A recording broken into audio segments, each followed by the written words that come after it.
¿Cómo puede ayudar la exploración física a diferenciar los soplos funcionales o no patológicos de aquellos que son patológicos? Patológico es que están orientando una enfermedad. Hay 2 reglas de oro y 3 de plata.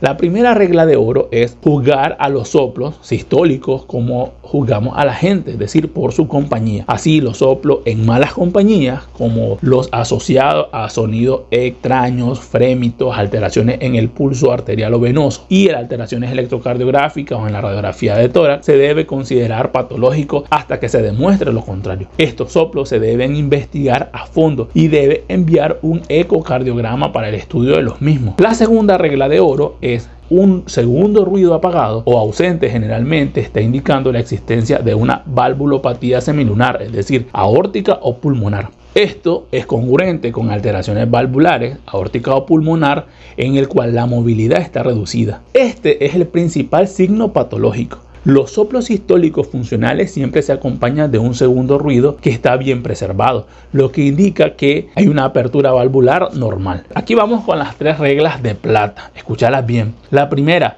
todos los soplos o los sistólicos, es decir, que duran toda la sístole, o telesistólicos, es decir, que aparecen al final de la sístole y terminan justo antes del segundo ruido o junto con él, son patológicos. La segunda regla de plata es, todos los soplos diastólicos son patológicos.